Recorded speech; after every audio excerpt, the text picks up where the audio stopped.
From Toronto, Canada, The Conspiracy Show with Richard Serra. Thanks for inviting me into your home, long-haul truck, RV, camper, taxi, your parents' well-appointed rec room with the simulated wood paneling electric fireplace and the painting of dogs playing poker, your loft, that greasy spoon just off the interstate, and your cabin in the woods. And ahoy to those tuning in on one of our affiliate stations across North America, and of course to those who catch the show on the YouTube channel Strange Planet. However and wherever you're listening, I bid thee the warmest of welcomes, and I thank you for your fine company.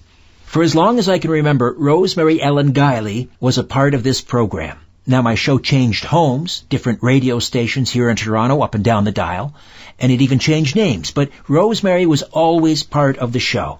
The last 10 years, she joined me the second Sunday every month to discuss all things paranormal, supernatural, and unexplained. She was always professional and prepared and gracious and kind, and she was the same person off the air as she was on the air, so genuine. Rosemary passed away in July in Seattle, her hometown, so I thought the best way to pay tribute to her was to let you hear her at her best. Here she is back in May of this year. This was the last time we spoke with each other on the radio. A few weeks after this interview, she emailed to say she couldn't continue with the program because she wasn't feeling well. And then, a few weeks after that, she was gone. Rosemary Ellen Guiley is a best-selling author, researcher, and investigator in the paranormal, metaphysical, and related fields. She joins us the second Sunday of every month, and she's here for the hour to add to her list of must-see paranormal locations across the United States and to talk Bigfoot. She's compiled and edited a collection of articles about Bigfoot from legendary Fate magazine. It's called Fate Presents Planet Bigfoot. Hey, Rosemary, how are you? Well, I'm doing well, Richard. It's been a busy spring, and I just launched a brand new book, Planet Bigfoot, which we'll be talking about tonight. Very excited about that. Me too. But we have some unfinished business before we get to Planet Bigfoot. Last month, you were kind enough to put together a paranormal road trip, the top 6 haunted locations across the continental United States. And last month, we talked about Salem, of course, Salem, Massachusetts. We talked about the Lemp Mansion, and we talked about Gettysburg. So next up on the docket is Waverly Hills. Tell us about Waverly Hills. It's in Louisville, Kentucky, and definitely if you're in the vicinity, you should not pass up an opportunity to go because it is incredibly haunted. I've investigated at the Waverly Hills Sanatorium 5 times, and I have never been disappointed. Louisville, Kentucky was badly hit by a tuberculosis epidemic in the late 19th and early 20th century. And to handle the thousands of victims, officials wanted to get the sick people out of the city area. They built this large sanatorium up on top of a hill outside of the city, and it was known as Waverly Hills. And thousands of people were treated there, most of whom sadly died because they had no antibiotics back then. And about all that could be done for people was rest and nutrition and sometimes really weird procedures. They had strange operations back then that were more harmful than helpful. For example, one was ripping open the chest cavity and pulling the lungs out a little bit to see if they could breathe more easily. Oh, good Lord. But at any rate, you can imagine that the sanatorium was the scene of tremendous suffering for a good number of years. And in fact, at the height of the epidemic, people were dying at such a high rate that officials didn't want bodies stacking up and hearses coming and going all the time, which would be upsetting to patients and visitors. So they constructed a tunnel through the hill and put a little kind of railroad track on it and put the bodies in these little cars and shot them down the body chute, which is now called the death tunnel, to a backside of the sanatorium where the hearses could come and collect them. Well, the epidemic finally subsided with the advent of antibiotics in the 1930s, and eventually the sanatorium was closed and it became a geriatric center, a place where there was horrible abuse of the elderly. That was shut down. It passed into private ownership, this huge facility. Now, I have to tell this history of the place because it's so colorful and it really ties into a lot of the hauntings. This man wanted to tear down every single building and put up a shopping center and the world's largest statue of Jesus. Oh, Lord. Literally. Oh, Lord. And he was able to tear down all the buildings except the main one, which was by then a historic site and protected. He tried to get it condemned. He let it go to ruin. The city still would not condemn it. He finally abandoned it, and it eventually passed on to other private ownership, and that's where it is today. So Waverly Hills has been restored a bit, but a lot of it is still in ruins in its original condition, and it is loaded with phenomena. There are apparitions, a lot of it's residual haunting apparitions of patients, visitors, staff. People have seen, like, doctors and nurses and orderlies looking like they're still going about their business. People have heard disembodied voices of patients crying for help. There are phantom animals. Two deaths took place there. A nurse committed suicide on the 5th floor after she discovered she was pregnant, and another nurse threw herself out the window of the 5th floor. And there are children ghosts, adult ghosts, and if you go and investigate, and there are public ghost tours organized all the time for Waverly, so you can join one. You are likely to have a very interesting evening. Now, one of the things that Waverly Hills is especially famous for is shadow people. These are dark, kind of unknown entities that lurk around heavily haunted or really polluted places, that is, places where there's been a lot of unhappiness and tragedy. And the first time I went to Waverly and saw shadow people going up and down these long corridors and in and out of doorways, I was shocked. I was absolutely riveted. The staff has many stories to tell about these figures coming very close to people. When they close at night, somebody has to go through the whole building by themselves and make sure that nobody's there, and the shadow people will follow them. People have gotten a lot of EVPs, photographic evidence. One of the more interesting experiences I had there was there is a morgue, of course, and some of the original body racks in the morgue. And a staff person told me that if a person laid in one of the body racks and was pushed in, you would have some interesting experiences. So I did that. Oh, man. You're brave. You are brave. I think I was crazy. But at any rate, almost immediately I was overwhelmed with the sensation of patients who are still there. Like, I think there are a lot of earthbound still at Waverly. Right. People who died tragic deaths and didn't or couldn't move on. And they were asking for help. And I could see psychically out in front of me this line of people just going off down the corridor, people who wanted help. Please help me, please help me. And when I got pulled out, I was with a group at that time, and we immediately did a prayer circle.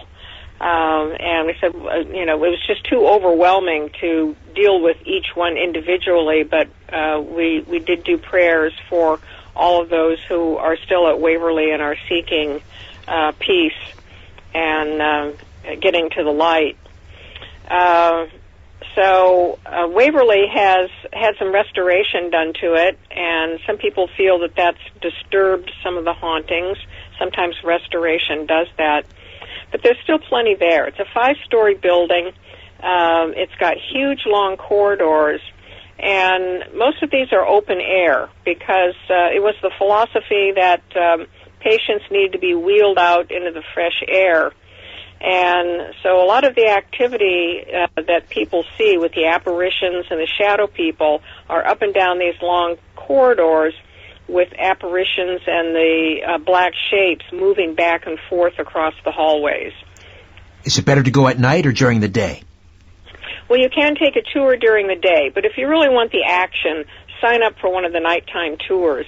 There are groups that will reserve it for their own private investigations, and then Waverly Hills also runs its own ghost investigations as well. So do an overnight. Wow, Waverly Hills. That sounds like a must stop on our paranormal road trip. Rosemary Ellen Guiley with us. She joins us once a month. And her website, visionaryliving.com. Visionaryliving.com. Next on the paranormal road trip is Winchester Mystery House. Winchester Mystery House. And this is a really bizarre place with a very strange history, and it's also full of residual hauntings and phantoms as well. And it's tied to the Winchester Rifle Company and family. The house was owned by Sarah Winchester, who was the widow of William Winchester. He was the man who invented the repeating rifle that was used during the Civil War. And they were living in New Haven, Connecticut, had a fine life, lots of money. And William and their little baby daughter Annie took ill with tuberculosis and died. And of course, Sarah was heartbroken. She had always believed in the occult, so she started turning to mediums to see if someone could contact William for her. And finally, she found one who did. And what William told her was that all of the spirits of the people who had been killed by the Winchester rifle were angry, and that they had taken their revenge on William and Annie, and Sarah would be cursed too unless she made amends. And he said, you have to move out of New Haven and go west and start building a house that never ends. Now, this sounds like a very strange way to make amends, but that's exactly what Sarah did. She sold the house, and she moved out to California, to the Bay Area, and she found in the Santa Clara Valley a nice little 8-room house on 44 acres, plenty of room to expand. And she had inherited $20 million. Now, in the 1800s, My God. Yeah, that's a lot of bucks. Right. And she also had a big stake in the rifle company. So she commenced this endless construction, adding on to the house. And she had no master plan. She wanted it all Victorian, all the finest materials. And because she had no master plan, the house started looking rather crazy. There were rooms that tilted at odd angles, elevators that went nowhere, staircases that went nowhere, doors that opened onto walls, and all kinds of secret rooms and maze-like passageways through this house. So this went on throughout her entire life until she died. And she claims never to have been troubled by the spirits.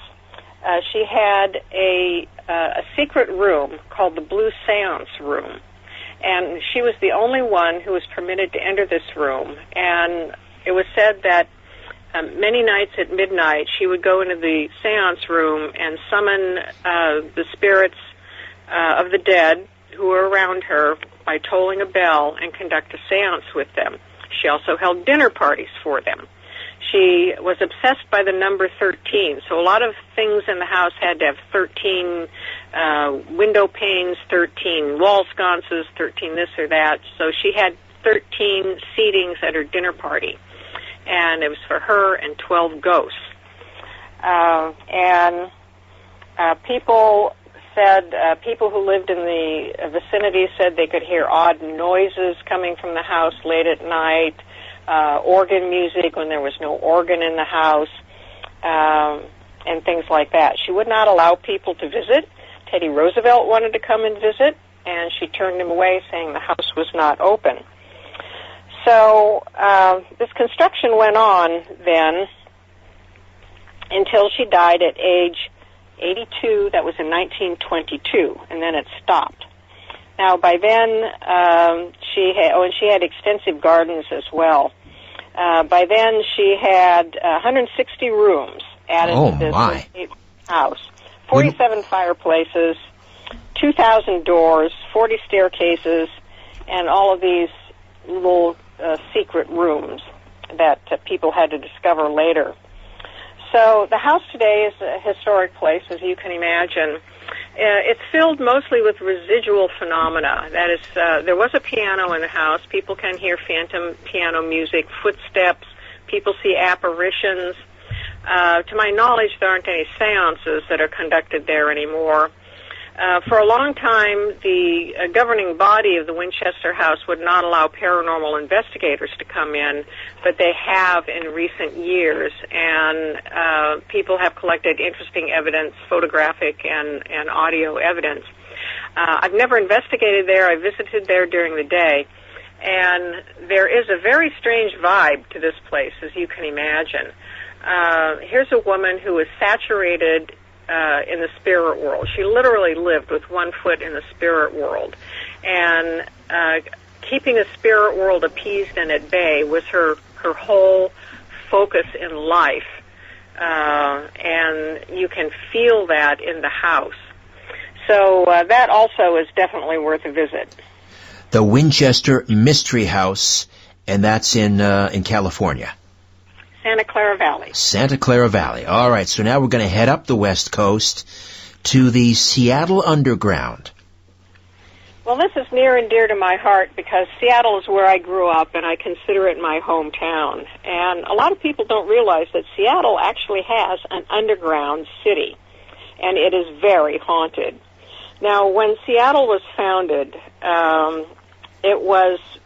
it's on Puget Sound, and it was located on a tidal flat, a really bad location. And when the high tides would come in, and especially if there had been a lot of rain, a lot of the downtown streets would flood with water and mud. And in fact, it was said that the water could be so deep it could swallow up small children and dogs. Hardly a way to run a prosperous city, but that's the way Seattle operated. And then in 1889, there was a great fire that destroyed much of the downtown. And so the city officials took this as an opportunity to get rid of this tidal water problem. And they literally raised the street level by 8 feet.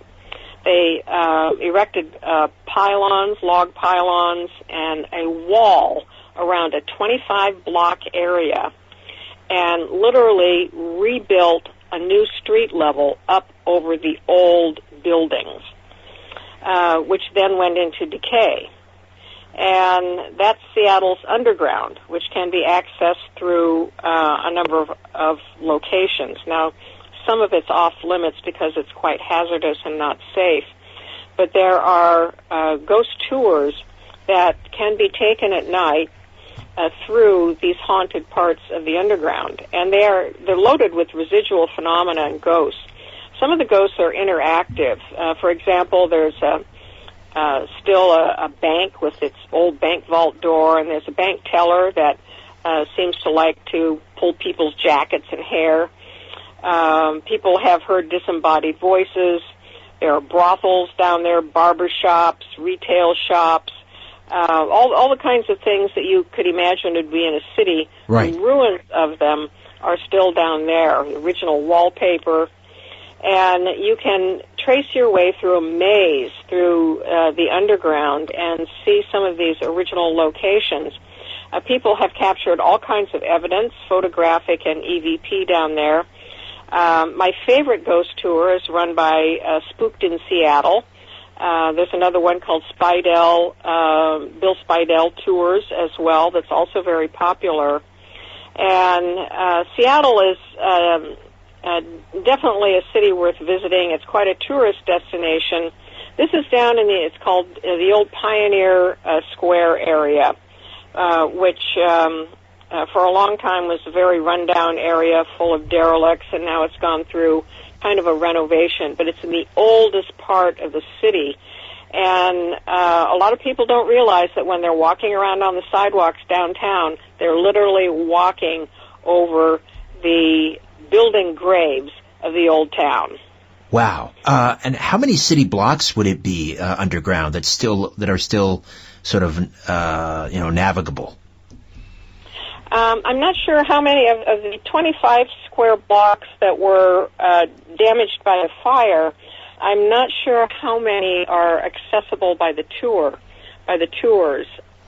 And there are different parts too. Like if you take different tours, you're not going to go to the same parts at the underground because they all have their own particular areas. Right. Wow, that's something I've got to do. I've been to Seattle, but I didn't get down under the ground.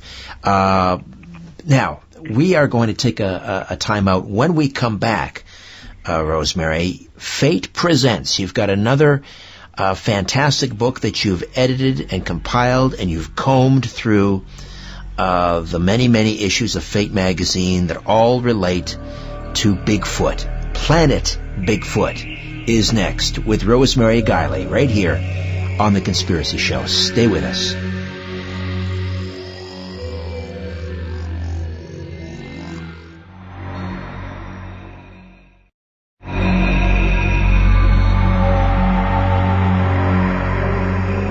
You're listening to The Conspiracy Show with Richard Serrett. We are back with Rosemary Ellen Guiley, and she has a brand new book out. It's called Fate Presents, Planet Bigfoot. So when did the first articles having to do with Bigfoot appear? The earliest that I could find went back to the 1950s, and they were references mostly to abominable snowmen and Yeti. The whole North America Bigfoot phenomenon hadn't really broken open yet. Not that it didn't exist, it just hadn't broken open to public awareness. So the early articles dealt with, are there really such things as abominable snowmen, and probing into the history of hairy wild men. There's documentation going back centuries in Europe and in England about large, hairy wild men that could be found out in the wilderness. Some of the descriptions of them are kind of like Sasquatch, but then a lot of them just seem like, hairy hominids, human beings.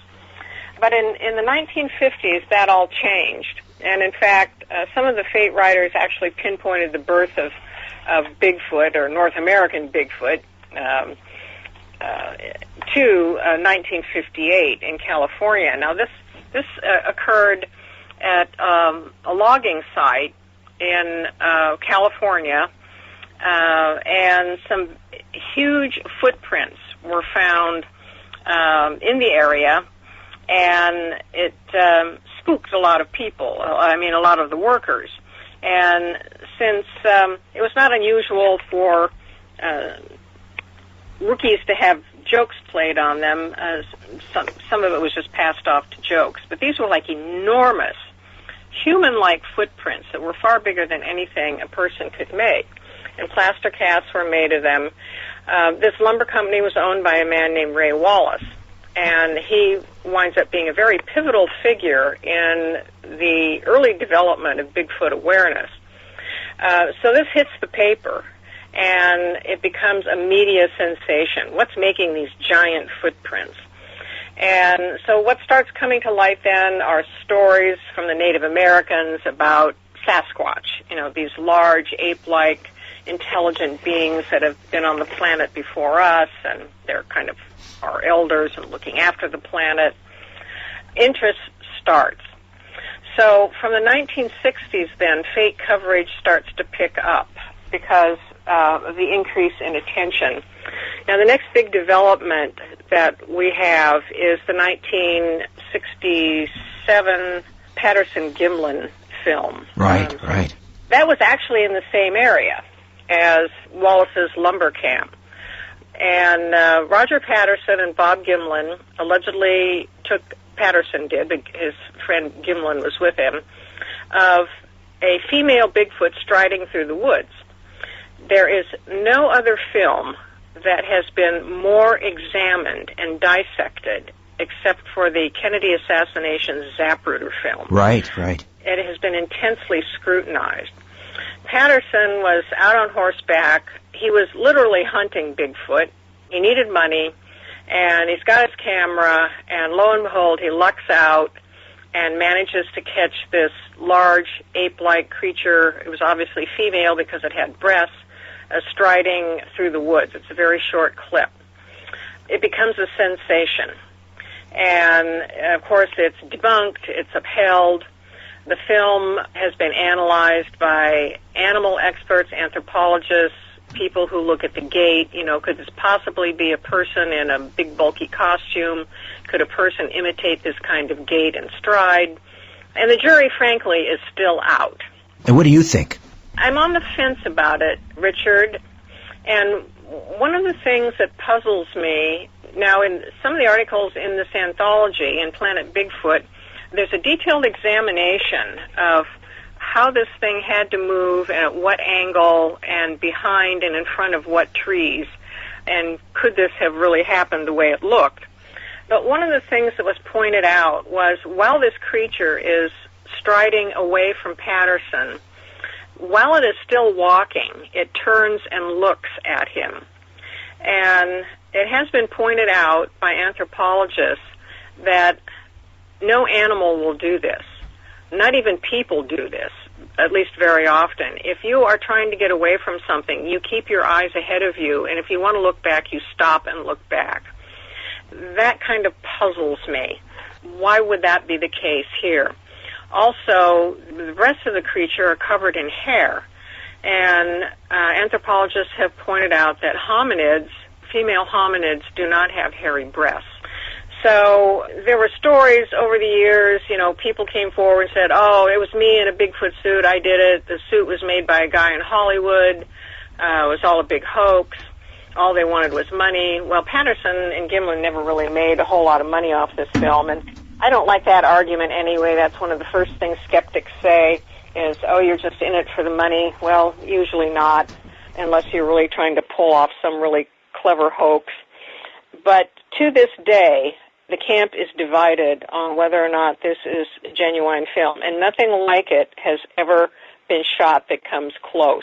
We've had lots of photographs, lots of very short videos, usually of figures in the distance, very hard to make out, difficult to determine the size and the shape. To date, the best evidence we still have are eyewitness testimonies. Hair samples have been collected, inconclusive. At best, the analysis comes back no known primate or mammal.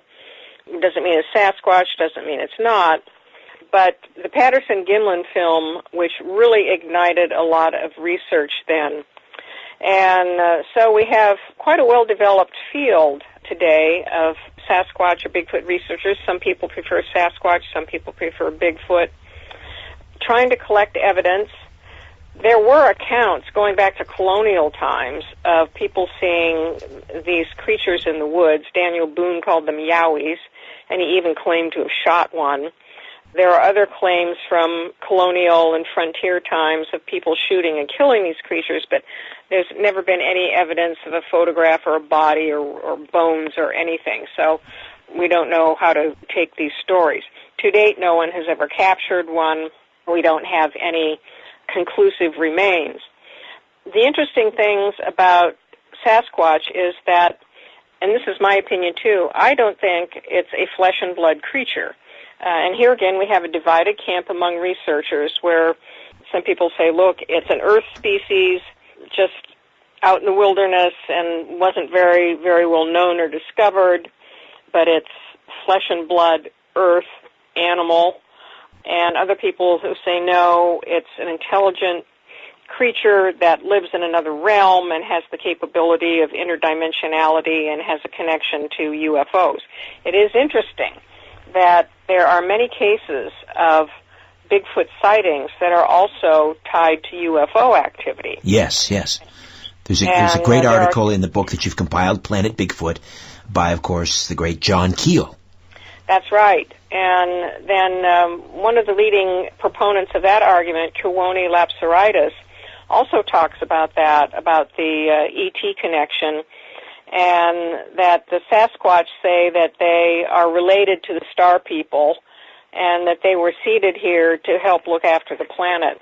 The Native Americans have many, many stories about these creatures. Some of them are described as hostile and aggressive, and some as benevolent and friendly. And I think a lot of the current evidence points to interdimensionality. We have so many cases of Bigfoot appearing and disappearing suddenly. Tracks that start in the middle of nowhere and stop, like something got dropped from a helicopter and then picked up. Telepathic communication. People have encountered these creatures spontaneously and have had what they say is intelligent telepathic communication with them. There are researchers who have developed what I would call the rudiments of Sasquatch language. I wanted to pick up on that actually, because there's a interesting article from a good friend Micah Hanks, who's just one of the sweetest human beings alive, and I want to take a quick time out. When we come back, we'll talk about Bigfoot language. Rosemary Ellen Guiley has edited and compiled a magnificent book. It's called Planet Bigfoot. Fate Presents Planet Bigfoot. And we'll get to that discussion when we come back right here on The Conspiracy Show. My name is Richard Serretz. Stay with us. Message and data rates may apply. Individual results may vary. Exclusions apply. But hey, I'm buying a huge flat screen TV so I can finally see it without my glasses. Why not just get LASIK at the LASIK Vision Institute? That's what I'm doing. My glasses and contacts are a pain. I'd love to finally get rid of these, but who can afford LASIK? You can. Because the LASIK Vision Institute is offering dramatically low prices and an absolutely free consultation. Just text DO55 to 350-350. The LASIK Vision Institute has already performed over 1 million procedures. They use the latest FDA-approved LASIK technology that helps the majority of patients achieve 20/20 vision for a fraction of what others charge. Better vision, better value. The LASIK Vision Institute. Make this the year you finally get LASIK. For a free consultation plus an extra 20% discount, text DO55 to 350-350. You'll see for free if LASIK is right for you. That's DO55 to 350-350. Warning. If you're drowning in debt you can't afford, do not let the credit card companies trick you into thinking that you have to pay it all back, because you don't.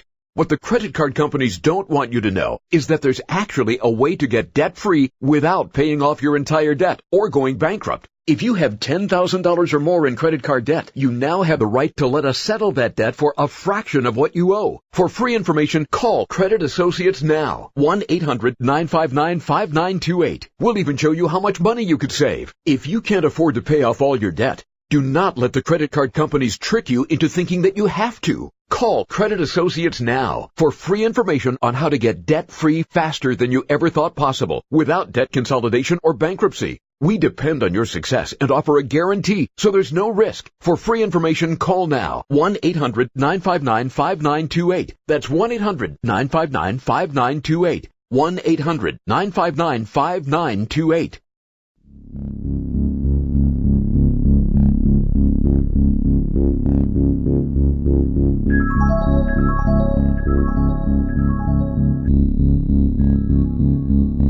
Different views make great conversation. This is The Conspiracy Show with Richard Serrett.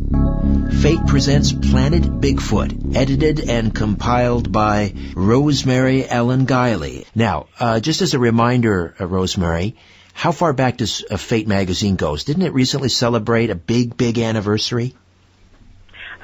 Yes, it did. Fate started in 1948, and so, let's see, we've been around, a little over 60 years now. A few years ago, we had our 700th issue anniversary. 70 years. Just past 70 years. 70. Wow. And we were talking about Bigfoot language, and Micah Hanks has contributed a piece to Fate magazine asking that very question. And so what are the findings?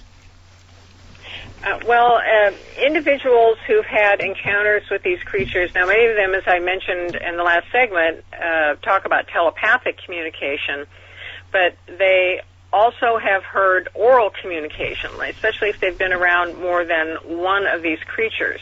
There was a famous case from the 1920s, Albert Ostman, who was a miner and said he was kidnapped by Bigfoot and carted off to one of their own encampments, and that he heard a lot of oral communication between them, and he eventually was able to get away. There was another researcher by the name of Burns who studied sounds. This was also going back to the 1920s. Studied sounds and talked to Native Americans about the Sasquatch. And he came to the conclusion that they speak in what is referred to as something called the Douglas dialect. And it's a reference to the Salish Indians that live out in the Pacific Northwest.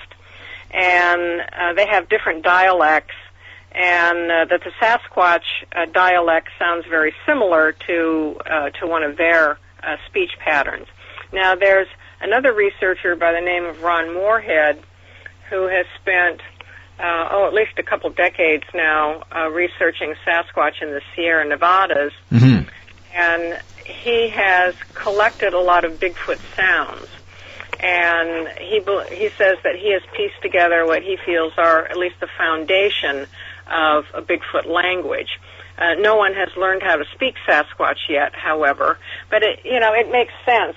And I do believe that these are beings. They're not animals or creatures or monsters. They're beings, and they are intelligent.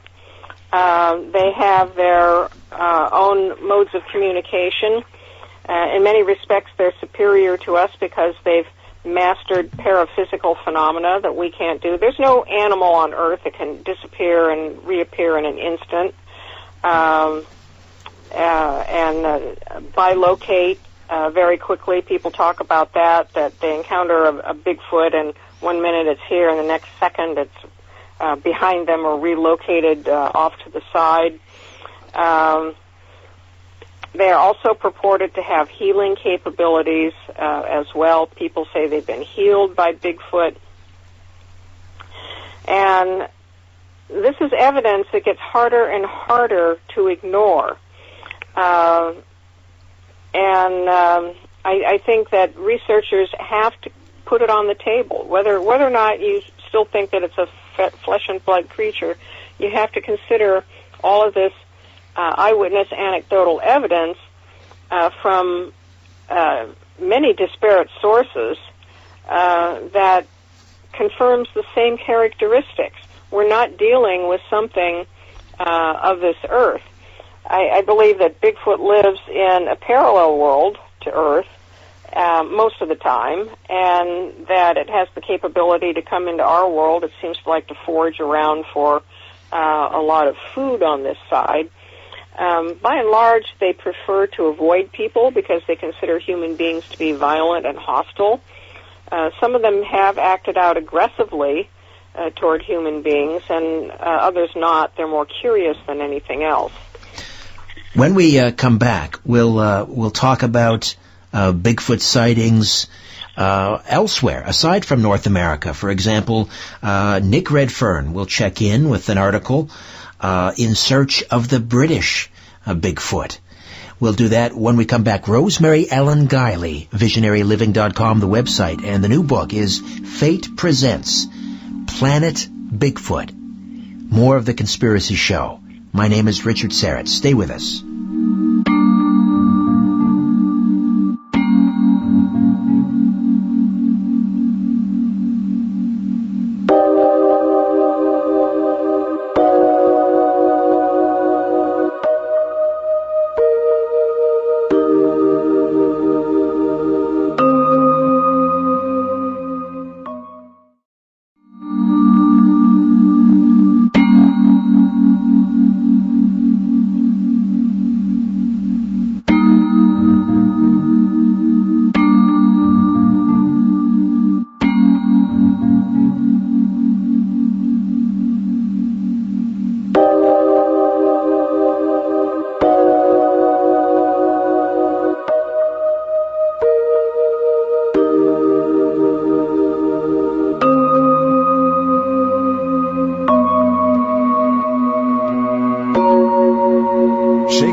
world and seeing what falls. This is The Conspiracy Show with Richard Sarif from Zoomer Radio. And we are back with Rosemary Ellen Guiley, and the book is Planet Bigfoot. Fate presents Planet Bigfoot. Why Planet Bigfoot? Because Bigfoot is everywhere. In earlier times, like I mentioned, Fate's early coverage was on the abominable snowman. It was thought that, well, they're all over there in Eurasia, all these creatures. And then we start discovering that, Bigfoot's in California, Bigfoot's in the Northwest.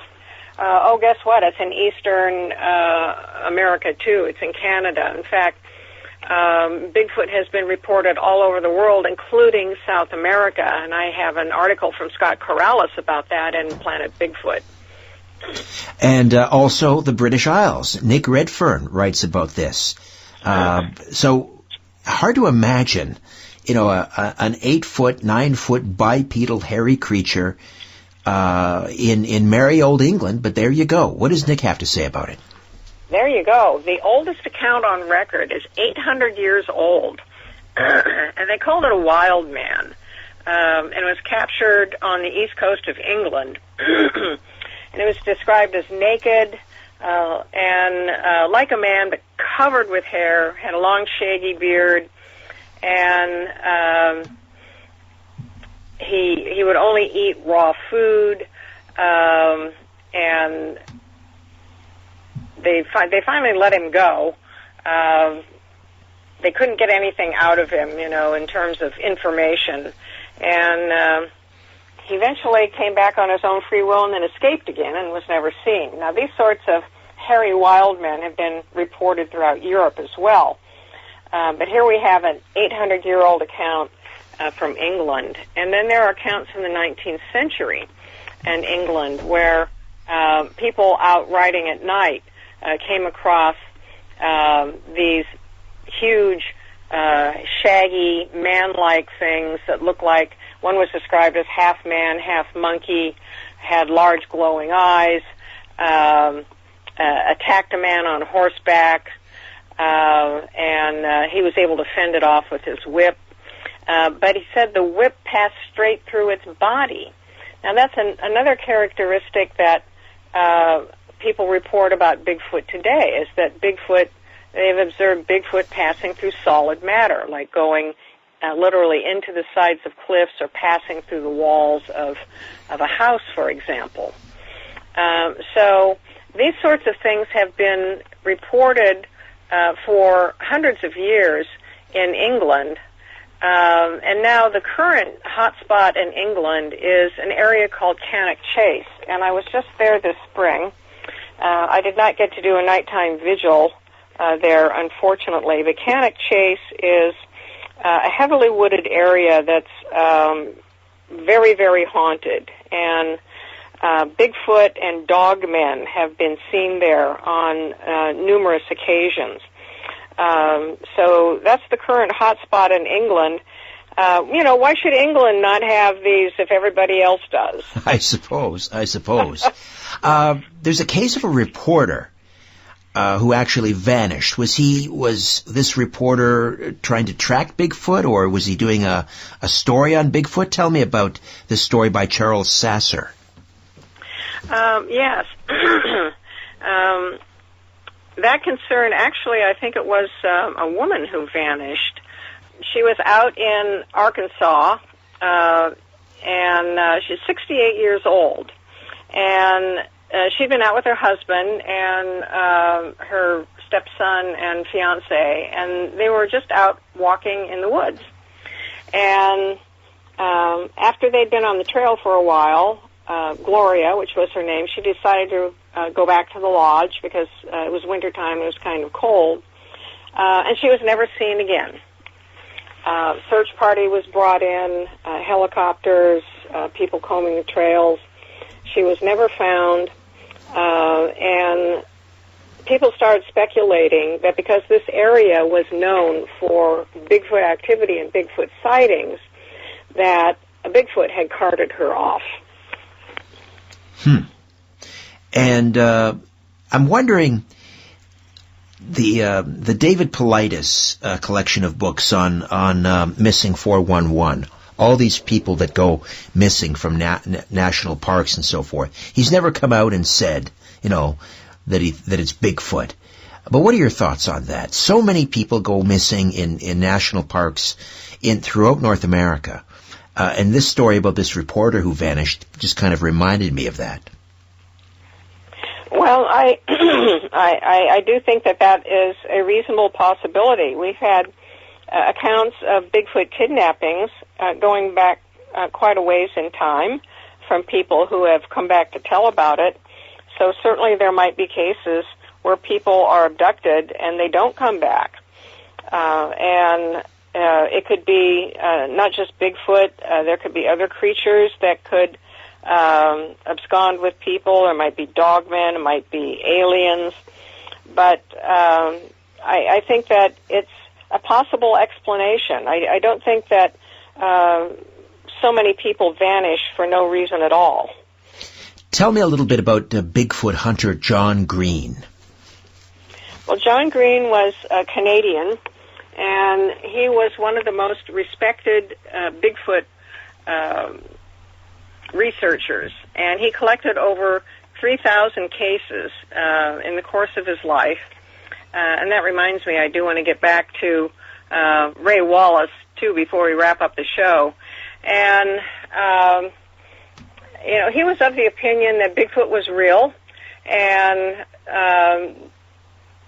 when he was interviewed for Fate magazine, he was hopeful that we would have conclusive evidence within the next few decades, but he's passed away now, and we still don't have conclusive evidence. But he collected a lot of casts he examined a lot of plaster casts of big feet. And he was known as Mr. Bigfoot. And I know we're kind of short on time here. I just wanted to mention Ray Wallace, yes, who I mentioned at the beginning, as some people say he's the guy who started it all. Well, Ray Wallace wound up being quite a hoaxer. And here again we have very blurry lines about what's real and what's not. Did Ray Wallace hoax the initial Bigfoot prints, or did he just start hoaxing after Bigfoot mania started? He confessed later on in his life that he had dozens of pairs of big footprints that he would go out and leave in the wilderness to trick researchers, that he had costumes made, big hairy ape-like costumes made, and he seemed to be quite proud of that. But did a genuine phenomenon start? Was the phenomenon originally genuine, and he just jumped in and decided to mix it up a bit? We find this a lot in the paranormal, where researchers are on both sides of the fence. They're part of something that seems to be real, and then they're part of trickery on the other side. Right, we saw that with crop circles. It certainly did. How do folks get a copy of Fate Presents Planet Bigfoot? It's available now on Amazon. In print, the ebook is coming. That's the best place to get it. Well, congratulations. What's coming up next from Fate Presents? Do we know? I haven't decided yet. I'm looking at another UFO collection, maybe ancient aliens and astronauts, or conspiracies. So much material because Fate devoted more attention to UFOs than any other topic. Well, just keep them coming. These are fantastic, this whole series of Fate Presents. Rosemary, always a delight. We'll talk next month. Thank you, Richard. Always a pleasure. Rosemary Ellen Guiley, visionaryliving.com. Eternal be her memory. So long, Rosemary. I'll miss you. Okay, that's it for me. My thanks to Owen and Ryan. Back next week with a brand new program. In the meantime, don't be afraid. There's nothing concealed that won't be revealed, and nothing hidden that won't be made known. What you hear in the dark, speak in the light. What I say in a whisper, proclaim from the housetops. Move over, Aphrodite, I'm coming home. Good night.